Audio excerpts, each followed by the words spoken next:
नमस्कार, India TV पर आपका स्वागत है। आपके साथ मैं हूं सुशांत सिन्हा और मेरे साथ स्टूडियो में मौजूद है मेरी सहयोगी मीनाक्षी जोशी।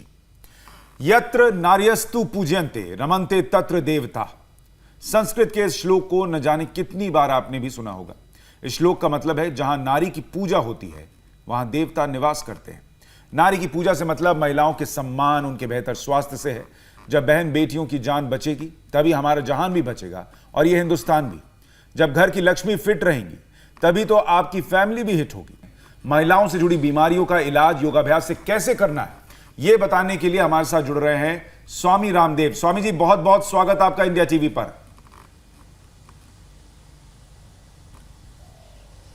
प्रणाम। आपने विषय इतने रख दिए हैं, आधे तो कम से कम आज लेने की कोशिश हम करेंगे ही, शेष फिर कभी ले लेंगे। लेकिन देश की माँ, बहन, बेटियों को कोई दर्द तकलीफ ना हो, ये जिम्मेदारी हमने अपने ऊपर ली हुई है। और लेडीज के साथ में लेडाज का भी हम ध्यान रखेंगे। हाँ, ये भी बहुत जरूरी है कि जो लेडीज के साथ रह रहे हैं वो भी फिट रहें, ताकि वो समझ पाएं कि महिलाओं की परेशानियां क्या हैं, कितना वो हमारे लिए करती हैं। घर चलाना भी बहुत मुश्किल काम है। Swami ji, polycystic ovary disorder यानी पीसीओडी, फाइब्रॉइड, इरेगुलर पीरियड्स महिलाओं में बड़ी समस्या है और ये अब जो है बहुत ज़्यादा कॉमन प्रॉब्लम हो गई है। इसके पीछे खराब लाइफस्टाइल एक वजह हो सकती है। ये परेशानियां आए ही नहीं, इसके लिए महिलाओं को कौन कौन से योगाभ्यास करने की ज़रूरत है?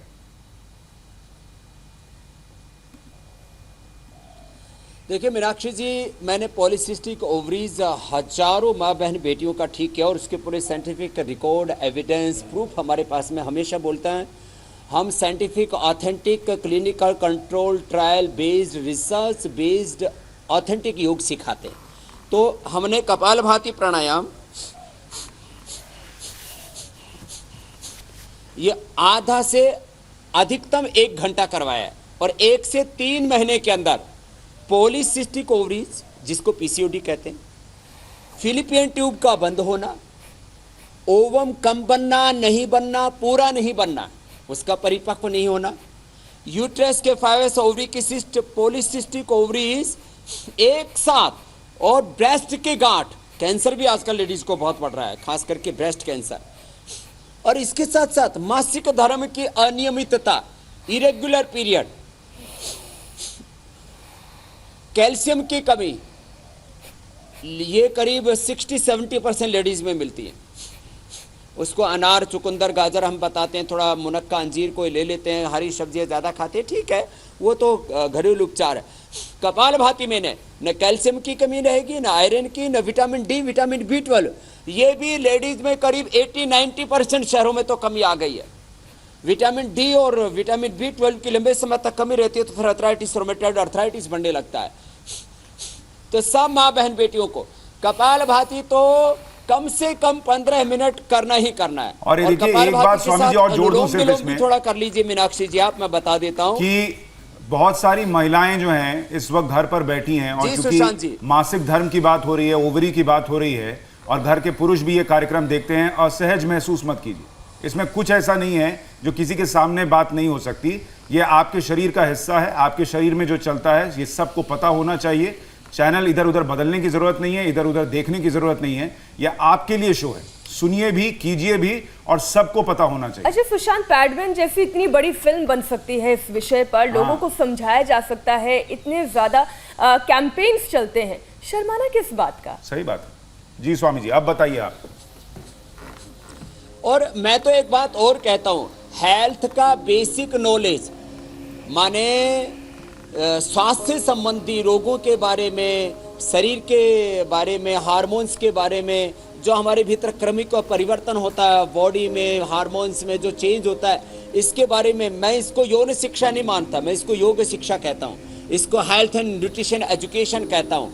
ये सबको जरूर होनी चाहिए। इसके न होने से, हाइजीन के एजुकेशन न होने से लेडीज को किस प्रकार से उनके इंटरनल ऑर्गन्स का कैंसर तक हो जाता है। मैक्सिमम लेडीज को जो है वो यूरिनरी ट्रैक का इन्फेक्शन होता है, इसीलिए कि हाइजीन को ठीक से मेंटेन नहीं कर पाती।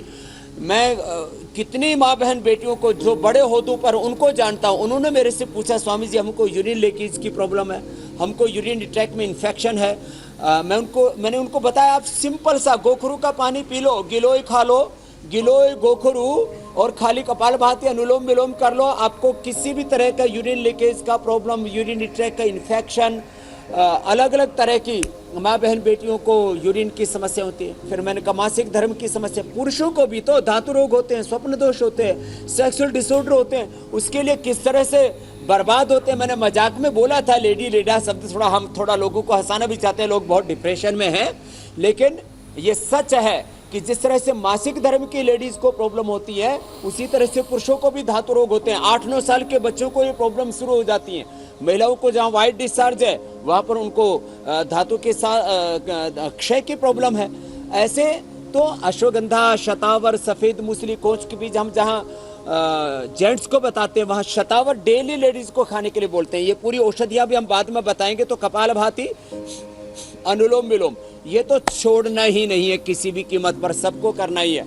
और प्राणायाम 5 के 5 माने भस्त्रिका, जिनका भी रेस्पिरेटरी सिस्टम वीक है, रेस्पिरेटरी सिस्टम तो सबका स्ट्रोंग होना जरूरी है, क्योंकि रेस्पिरेटरी सिस्टम वीक होगा तो हमारा हार्ट, हमारा ब्लड का सर्कुलेशन, एनर्जी का फ्लो, ये सब कमजोर होगा। तो इसलिए रेस्पिरेटरी सिस्टम के लिए भस्त्रिका,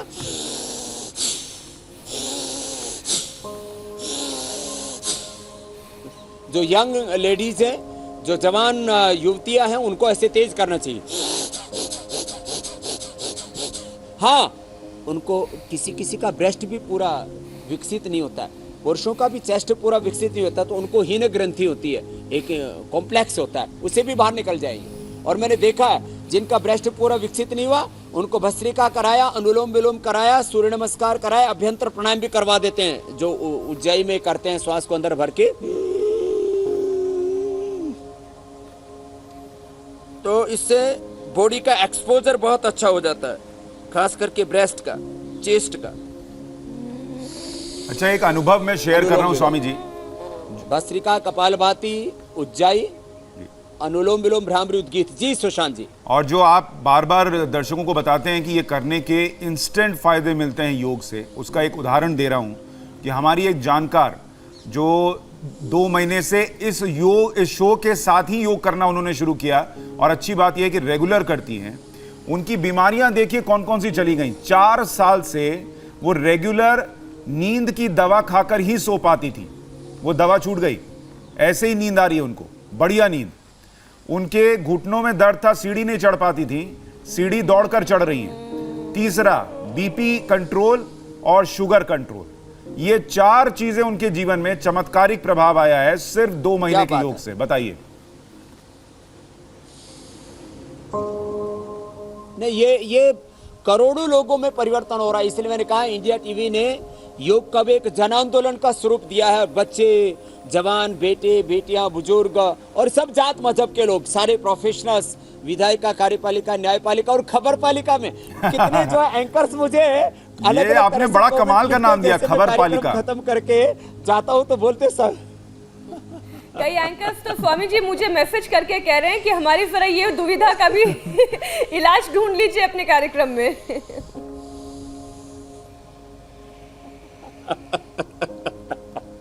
और एक बात और बताता हूँ, यद्यपि जो है मीनाक्षी जी की लोकप्रियता कुछ ज्यादा हो गई है योग के साथ साथ एंकर की भी, लेकिन सुशांत जी आप भी सुपर लोकप्रिय हैं, आप ऐसे कभी मत सोचना। मैं थोड़ी ज्यादा प्रशंसा कर देता हूँ मीनाक्षी जी की। आपने भी कहा ना, यत्र नार्यस्तु पूज्यन्ते रमन्ते तत्र देवता। मैं थोड़ा मातृभक्त हूँ, बहुत से लोग पत्नी भक्त होते हैं, मैं थोड़ा मातृभक्त हूँ, इसलिए माताओं की प्रशंसा ज्यादा कर देता हूँ। तो अनुलोम विलोम, भ्रामरी, ओम, और शीतली शीतकारी, इससे मन एकदम शांत रहता है, गुस्सा नहीं आता है, एंगर नहीं होता। देखो घर में कितनी बड़ी आग लगी हुई हो, कुछ लोग बड़े तूफानी होते हैं, जब देखो तब आग बबूला रहते हैं। तो महाभारत में एक श्लोक आता है, क्रुद्धे से प्रियवादिनी। माँ बहन बेटी ऐसी होती है जो आग लगी रहती है तो उसमें जो है मधुरता का, प्रेम का, करुणा का, धैर्य का ठंडा पानी डाल देती है।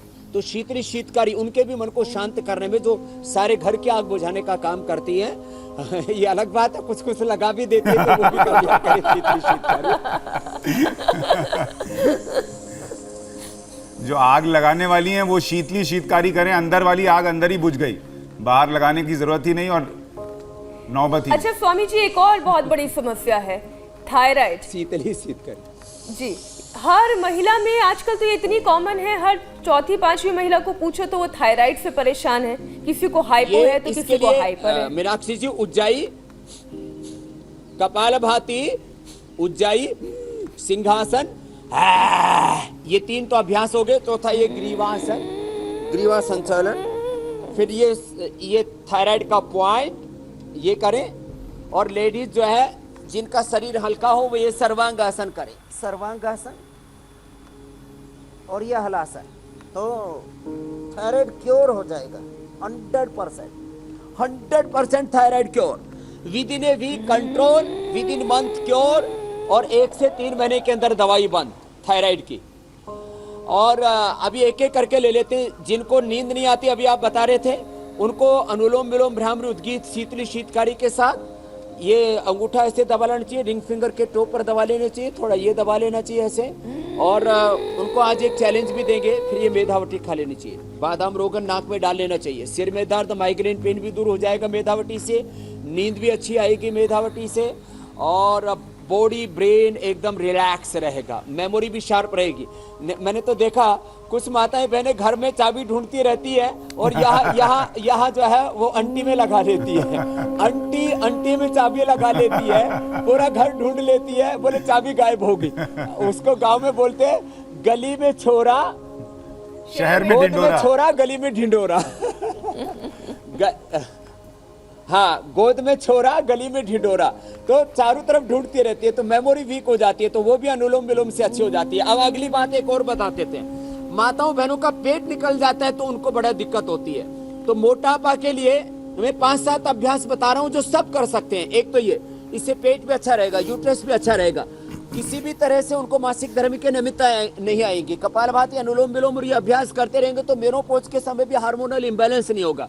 आज हम महिलाओं के लिए कुछ ऐसी जीवनदायिनी संजीवनी जड़ी बूटियां भी आगे बताने वाले हैं जो 5-7 औषधियां महिलाओं को डेली लेनी चाहिए। वो उनके लिए फूड सप्लीमेंट का काम करेंगे। एक तो ये करना चाहिए करीब 3 से 5 मिनट, और ये करना चाहिए ऐसे आराम से, ऐसे धीरे धीरे। और फिर फास्ट करते हैं तो 1 मिनट में 100 बार हो जाता है ऐसे।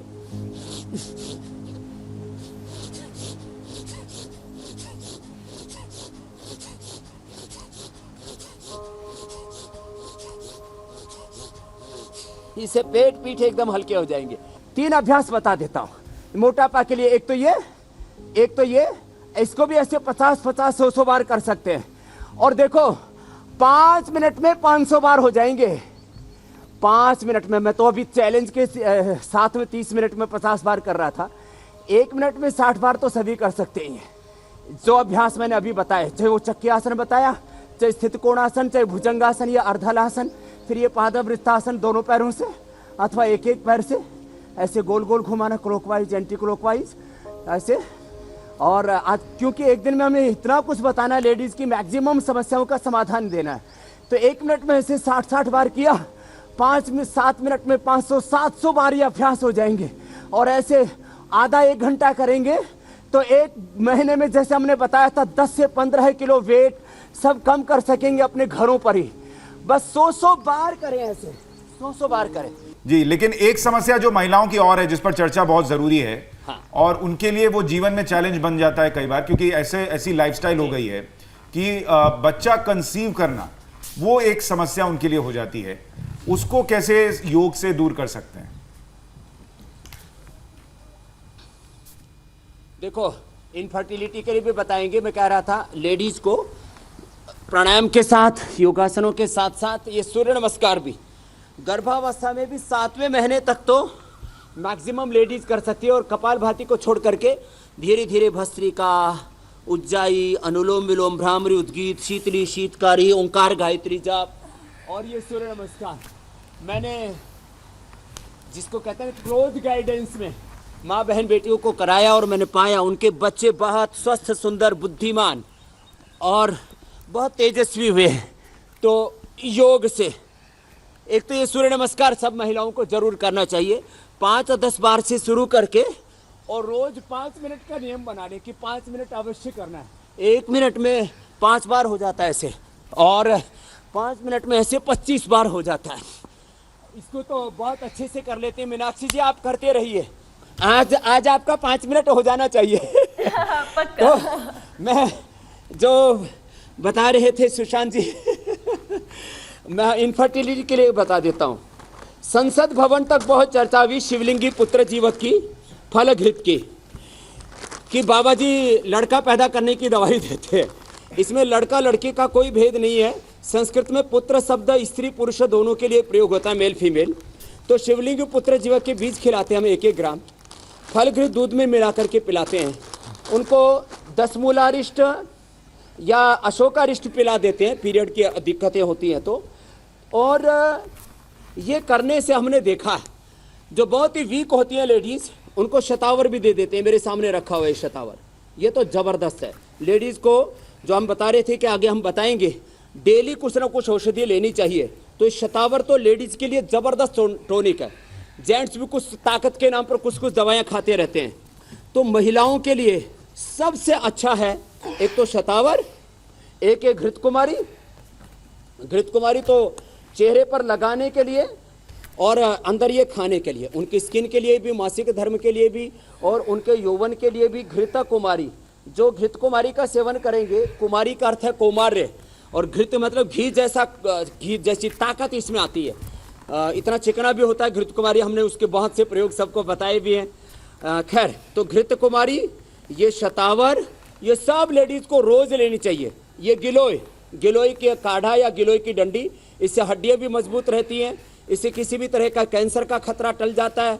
किसी भी प्रकार से लेडीज़ को कोई भी न्यूट्रिशन, माइक्रो न्यूट्रिशन की कमी नहीं रहेगी।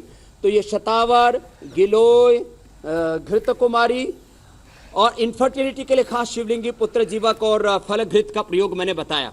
ऐसे किसी भी कारण से, चाहे फिलिपियन ट्यूब बंद है, चाहे यूट्रस में फैवस है, ओरियम सिस्ट है, पॉलिसिस्टिक ओवरीज है, हार्मोनल इम्बैलेंस है, थायराइड की प्रॉब्लम है, ओबेसिटी है, या कोई किसी भी कारण से शरीर में बहुत पित्त बढ़ा हुआ है, किसी भी कारण से किसी को इनफर्टिलिटी है, तो 100% उसका समाधान होगा, और बिना किसी लूट खसोट के। जी बहुत तरह से लोग तांत्रिक भी लूटते हैं, बोले तेरी कोख बंधाती, तेरी देवरानी जेठानी ने, परिवार में झगड़ा करा देते हैं तांत्रिक लोग। महिलाएं अगर घर न संभालें तो घर कैसे बैठ जाएगा, जिसको हम कहते हैं शुद्ध भाषा में, देशज भाषा में, कि घर का बैठ जाना मतलब चल नहीं पाएगा, ये उनको बोध हो पाया है। महिलाओं की अहमियत समझ में आई है, उनके काम की, उनके उस 18 घंटे, 16 घंटे के समर्पण की महत्ता समझ में आई है। लेकिन इसी मेहनत में महिलाएं अमूमन खुद को इग्नोर करती हैं। आयरन, कैल्शियम, ये सब की कमी हो जाती है, हड्डियों में दर्द होने लगता है। उसका इलाज क्या है स्वामी जी? एक तो पहले कमर दर्द का बता देते हैं। एक तो ये उष्ट्रासन, ऐसे तो 12 इसके पोज है, लेकिन ये उष्ट्रासन जो पूरा ना कर पाए, ये अर्धउष्ट्रासन कर लें। ये ऐसे अर्धउष्ट्रासन या उष्ट्रासन। फिर एक ये मकरासन, आराम से घुटने के दर्द और कमर दर्द के लिए, दोनों के लिए। फिर ये जो हमने थोड़ी देर पहले भुजंगासन बताया, मोटापा के लिए भी है, तो कमर दर्द के लिए भी है।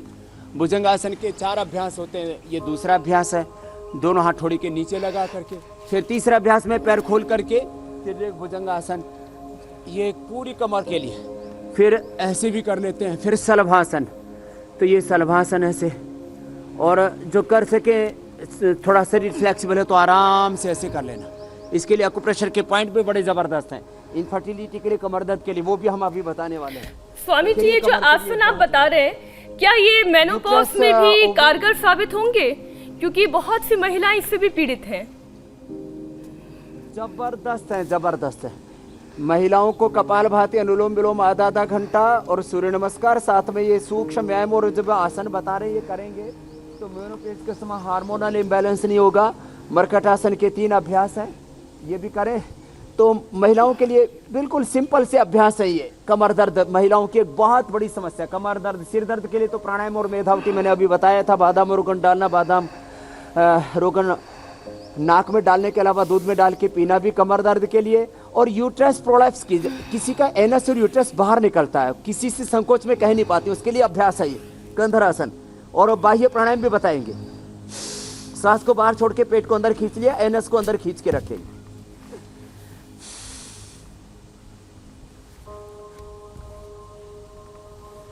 तो ये कमर दर्द के लिए जबरदस्त अभ्यास मैंने बता दिए। और यूट्रस प्रोलैप्स की एक बहुत बड़ी समस्या है, एनस का बाहर निकलना, गुदा का बाहर निकलना, ये बड़ी समस्या होती है। उसके लिए श्वास को बाहर छोड़ करके और पेट को अंदर खींच लिया।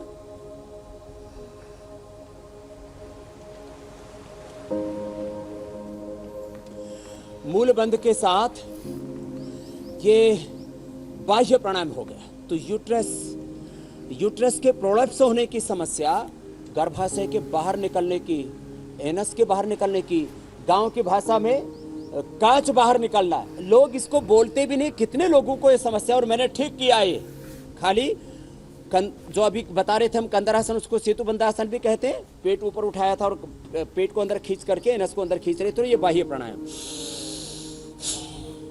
सुशांत जी ये जबरदस्त है। सही बात है। और ये सारी महिलाएं जरूर करें। मैं निवेदन कर रहा हूं कि परिवार पर ध्यान दीजिए, सब पर ध्यान दीजिए, लेकिन खुद पर भी जरूर ध्यान दीजिए। आप फिट रहेंगी तो आपका परिवार भी हिट रहेगा। और इसीलिए और जितने आसन आज स्वामी जी बता रहे हैं आपको करना है जी। जोड़ों के दर्द के लिए तो ये सूक्ष्म व्यायाम, ये सूक्ष्म व्यायाम देखो, अभी हम 15-20 सूक्ष्म व्यायाम बता रहे हैं। कहीं पर भी कुर्सी पर बैठ करके, चारपाई पर बैठ करके, मटर छिलते छिलते, बैठ करके ऐसे कर सकते हैं। सारे काटते कहीं भी कर लें। अंगूठों को आगे पीछे दबाया, पूरे पंजे को आगे पीछे दबाया, पंजे को आगे पीछे दबाया, घुटने को ऐसे देखो, घुटने का भी एक्सरसाइज हो रहा है इसमें, टखने का भी। किसी के टखने पर सूजन होती है, घुटनों में दर्द होता है, एड़ियां दुखती हैं, जिनके एड़ियां दुखती हैं वे लेडीज मेथी और हल्दी इसका पाउडर करके खाएं। मैंने बहुतों को ठीक किया। किसी के एड़ी की हड्डी बढ़ जाती है तो आगे पीछे ऐसे दबाएं और ऐसे गोल गोल घुमाएं। और एलोवेरा और गिलोय तो मैंने बोला था सबको लेना है। अब देखो, वो संजीवनी औषधियाँ, वो रामबाण औषधियाँ जो लेडीज को डेली लेनी है, तो लेडीज को कभी भी जिंदगी में जोड़ों में दर्द नहीं होगा। घृत कुमारी, गिलोय, मेथी का पानी, मेथी, अजवाइन, सौंफ, धनिया, इसका पानी, ये तो परिवार में ऐसे कुछ ये रेसिपी है, ये लेडीज को पता होनी चाहिए। इसलिए मैंने बोला था ना, हेल्थ एंड न्यूट्रिशन एजुकेशन। आजकल हर काम के लिए हम डॉक्टरों के पास जाते हैं, बोल डाइट के लिए कैसी खाना खाना चाहिए, ये तो माताओं को पता होना चाहिए। इसके लिए डाइटिशियन क्या करवाएगा? तो ये जो हर चीज के लिए डॉक्टर के पास जाना, डाइटिशियन के पास जाना, जो है वो महिलाओं की डॉक्टर अलग है आजकल, हर चीज के लिए डॉक्टर। अरे अपने डॉक्टर खुद बनो, इसको हम बोलते हैं आरोग्य साधक। तो ऐसे ये अभ्यास, फिर ये अभ्यास, ये छोटे छोटे अभ्यास हैं जोड़ों के दर्द के लिए, ये करने चाहिए। और जो रोज हल्दी, मेथी, सौंठ का पाउडर घर में बना के खा ले, नहीं तो एक वातारी चूर्ण हम उपलब्ध कराते हैं, वो ले लें। अभी अच्छा, Swami ji, leucorrhoea, over bleeding बड़ी समस्या, उसके लिए भी हम औषधि बताने वाले हैं। हम उन औषधियों की तरफ बढ़ें उससे पहले एक और समस्या है महिलाओं की जो आपके सामने रखना चाहता हूं। सूक्ष्म मैं बता रहे कि मां बनना बहुत खूबसूरत एहसास होता है। आपने अभी इनफर्टिलिटी के बारे में भी बताया, लेकिन एक बच्चे को जन्म देना किसी भी महिला के लिए दूसरा जन्म कहा जाता है। लेकिन प्रेगनेंसी के दौरान कई तरह की कॉम्प्लिकेशन भी आती हैं। डाइजेशन खराब हो जाता है, हाई ब्लड प्रेशर हो जाता है, हाइपरटेंशन, कॉन्स्टिपेशन की प्रॉब्लम तो इतनी आम होती है कि हर महिला में है ये परेशानी। शुगर बढ़ने की समस्या भी मीनाक्षी सामने आती है। तो प्रेगनेंसी के दौरान योगाभ्यास किस तरह नॉर्मल डिलीवरी में मदद करता है? ब्लड प्रेशर शूट कर जाता है, वो भी बताइए जाता है। हाँ, ये बात आपको बताना चाहता हूँ। देखो, अभी कई चीजें एक साथ आ गई हैं। थोड़ी देर में आज का जो शो है, मुझे लगता है एक बार हमने पहले किया था तो 2-3 शो की सारी चीजें एक ही शो में सम्मिलित हो गई है। एक तो अपामार्ग, मैं आज तो उसको ला नहीं पाया था अभी। अपामार्ग की जड़, जब बच्चा होता है उस समय कमर में बांध देते हैं तो नॉर्मल डिलीवरी हो जाती है। जबरदस्त, एक दिन मैं बताऊंगा इसको, या कल ही बता दूंगा। दूसरी बात, ये जबरदस्त है और बहुत सारे जो स्त्री रोग विशेषज्ञ हैं, गायकोलॉजिस्ट बोलते हैं जिनको, वे इसका इस्तेमाल करते हैं। मेरे से पूछा उन्होंने, और हजारों नॉर्मल डिलीवरियां कराई। खाली अपा मार्ग की जड़ बांध देते हैं नाभि के पास और अपने आप नॉर्मल डिलीवरी हो जाती है। ये प्रयोग हम पिछले 25 सालों से करवा रहे हैं। अब इसका पूरा साइंस तो पूरा पता नहीं है, लेकिन इफेक्ट पूरा पता है।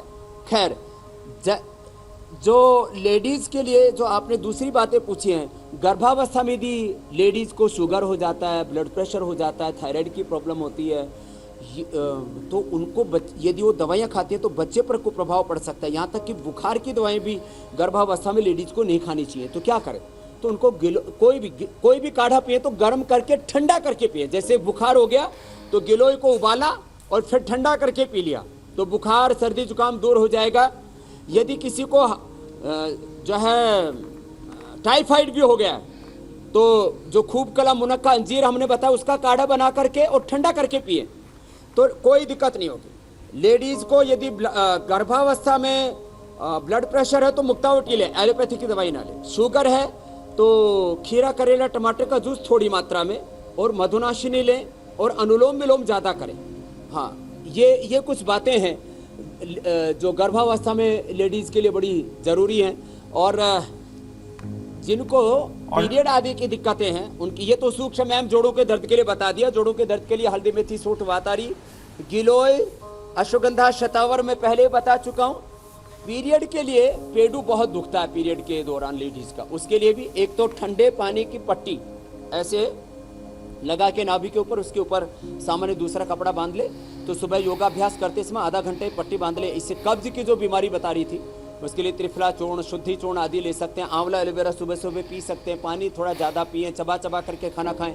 और नाशपाती मैंने बताई थी आपको, क्या बात है। एक तो नाग होता है, एक हार्ड वाली नाशपाती, वो तो कब्ज का नाश कर देती है और अभी उसका सीजन है। जिनको भी कब्ज है, कब्ज के लिए नाशपाती अच्छा स्वामी एक गिलास जूस पी लें, क्योंकि पेट साफ तो करने और प्रेगनेंसी से जुड़ा हुआ ये सवाल है। 2 गिलास जूस पी ले तो जैसे पानी ऊपर से पीते हैं ऐसे डायरेक्ट निकलने लगता है जी, जैसे नल खोल दिया हो तो संख प्रक्षालन हो जाता है। मैं ये कह रही थी जैसे प्रेगनेंसी के दौरान, हाँ, स्वामी वो नाशपाती एक बार फिर तोड़ के लिया, पड़ोस में लगी हुई है। हाँ, मैं ये पूछ रही थी कि प्रेगनेंसी के दौरान जैसे बोल देते हैं कि पपीता नहीं खाना चाहिए, पाइनएप्पल नहीं खाना चाहिए, कॉफी नहीं पीनी चाहिए, वैसे ही नाशपाती को लेकर तो ऐसा कोई भ्रांति नहीं है ना? नाशपाती खाई जा सकती है ना? ना, नाशपाती को लेकर के कोई भ्रांति नहीं है। बस उसको 1 गिलास से ज्यादा, गर्भवती महिलाएं 1 गिलास से ज्यादा ना पिए। दरअसल वो ज्यादा पिएंगे तो फिर कई बार टॉयलेट जाना पड़ेगा, कमजोरी आ जाएगी। लेकिन उससे कोई मरोड़ा नहीं होता। कोई भी पेट साफ करने का चूर्ण खाते हैं तो पेट में मरोड़ा होता है, आंतें कमजोर हो जाती हैं, लीवर कमजोर हो जाते हैं। इससे लीवर आंतें भी बहुत अच्छी होती हैं। मैंने बताया लौकी का जूस सभी पी सकते हैं। सामान्य कब्ज तो लौकी के जूस से दूर हो जाता है। लेकिन जिनको जैसे कहते हैं ना कोठा इतना जबरदस्त है कि मैंने एक दिन अपना उदाहरण दिया था, जैसे बकरी के और ऊंट के, उसको हमारे यहाँ पर बुटनी बोलते, मेंगन बोलते, तो वो निकलते ना, ऐसे किसी को कब्ज होता है तो इतना ज्यादा हार्ड हो जाता है जिनका बल, उनकी भी वो कॉन्स्टिपेशन दूर हो जाता है। तो ये मड्डू का आसन भी जबरदस्त है लेडीज के लिए। और जिनको बहुत ज्यादा ओवर ब्लीडिंग होता है, शीशम के पत्ते, ये नाग केसर, ये नाग केसर का पाउडर है। एक तो केसर होती है, नाग केसर होती है। नाग केसर और कहरवा पिष्टी, ये कहरवा पिष्टी डाल करके 100 ग्राम में 10 ग्राम डालें और 2-2 ग्राम सुबह शाम ले लें। कितना ही भयंकर ओवर ब्लीडिंग हो, किसी को तो इतना खून की कमी हो जाती है उससे, फिर बहुत ज़्यादा किसी को फिर पित्त बढ़ा हुआ होता है, सिर में दर्द होता है, तो बोदंती और ये हम मोती पिष्टी भी देते हैं लेडीज़ को। लेकिन ये शीशम के पत्ते, बेल के पत्ते बहुत ज़बरदस्त होते हैं। ये नाशपाती जो है ये ऐसे हार्ड वाली होती है। ये अब आपको मैं दिखा रहा हूँ। यहाँ बहुत पेड़ लगे हुए, 10 पेड़ लगे हुए संत कुटीर में जहाँ मैं रहता हूँ, और मैं रोज़ खाता हूँ। माने 2 नाशपाती खा लो या जूस बना करके पी लो, इतना पेट हल्का रहता है और कोई इसका साइड इफेक्ट नहीं है। देखिए, पेट में बात पचे ना पचे, खाना पूरा पचेगा अगर आपने नाशपाती खाई है और उसका असर भी दिखेगा। स्वामी जी, आपने नॉर्मल डिलीवरी कैसे हो उसके लिए एक जड़ के बारे में तो बताया, लेकिन कोई आसन भी है जिसको करने से इस बात की संभावना बढ़ जाए कि नॉर्मल डिलीवरी हो? हाँ, देखो, एक तो गर्भावस्था में भस्त्रिका, अनुलोम विलोम, भ्रामरी, उद्गीत, शीतली, शीतकारी और थायराइड आदि के लिए उज्जाई भी जरूरी है। ये लेडीज को करना चाहिए। फिर ये जो है ना बटरफ्लाई, ये थोड़ा थोड़ा करते रहे। और यदि शरीर में कोई कष्ट नहीं है तो जो स्त्री रोग विशेषज्ञ उनकी सलाह से मैंने खुद करवाया, सूर्य नमस्कार करते रहे तो 100% नॉर्मली डिलीवरी होती है, नॉर्मल डिलीवरी होती है। और जो योगाभ्यास करते रहेंगे तो वे गाय का दूध और 1 चम्मच घी भी खाते रहे तो उससे फिर जो है एकदम 100% नॉर्मल डिलीवरी होती है। इसमें किसी भी प्रकार की कोई शंका नहीं है।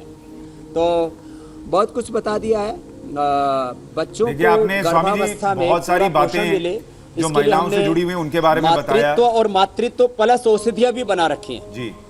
लेकिन नॉर्मल डिलीवरी के भी बारे में आपने बताया। लेकिन आपके दिमाग में जो विचारों के समंदर है उसको बाहर जरा लाइए और बताइए आज के लिए आपका संदेश क्या है। इसको 2 भागों में बांटते हैं। एक तो लेडीज को रोज बीमार हो या ना हो शतावर 1-2 ग्राम, उनके टॉनिक के लिए भी, उनके मासिक धर्म से लेकर के हार्मोनल बैलेंस से लेकर के जितने भी चीजें उनके लिए जरूरी है, शतावर डेली लेनी चाहिए लेडीज को। एलोवेरा डेली पीना चाहिए लेडीज को। गिलोय काढ़े के रूप में अथवा गोली के रूप में रोज लेनी चाहिए लेडीज को। गिलोय, अश्वगंधा, शतावर, इसके साथ साथ फिर लेडीज को डेली जो है कम से कम 3 से 5 लीटर पानी जरूर पीना चाहिए और खाना चबा करके खाना चाहिए। खाने में जो घर में कई बार ऐसा होता है ज़्यादा रोटी बच गई, कोई मेहमान आए और चाय बच गई, उसको लेडीज पीती रहती हैं, अरे बाहर कहाँ फेंकेंगे भीतर, तो शरीर को कूड़ादान ना समझे। चाय बच जाए तो चाहे बाहर फेंकनी पड़े, रोटी बच जाए, सब्जी बच जाए तो उसको संभाल के रख लीजिए या किसी गरीब को दे दीजिए। आप अपने शरीर के साथ अत्याचार मत कीजिए। तो अपने आप को लेडीज संभालें, ये मैं सबसे आह्वान करूंगा। और डेली जो है वो नारी सुधा या 10 मूल अरिष्ट पी सकते हैं। तो ये तो हो गया औषधि के तौर पर। एक संदेश के तौर पर लोग दहेज लेते हैं और दहेज हत्या तक और पता नहीं क्या प्रताड़ना आदि देते हैं। तो सारे देश की लेडीज से मैं आह्वान करता हूं, सब मिलकर के संकल्प ले लो कि अब ब्याह कराना है तो पहले हमारे बाप को 25-50 लाख रुपए देकर के जाओ, हमारे ऊपर उन्होंने बहुत खर्च किया तभी हम ब्याह करवाएंगे। तो अब इन पुरुषों से दहेज लेना शुरू करना चाहिए जैसे नॉर्थ ईस्ट में लिया जाता है। कमाल है। और जो दहेज लेते हैं उनके लिए मैं एक बात कहना चाहता हूं, वो भरी दोपहरी में चोरी और डाका डालने वाले हैं।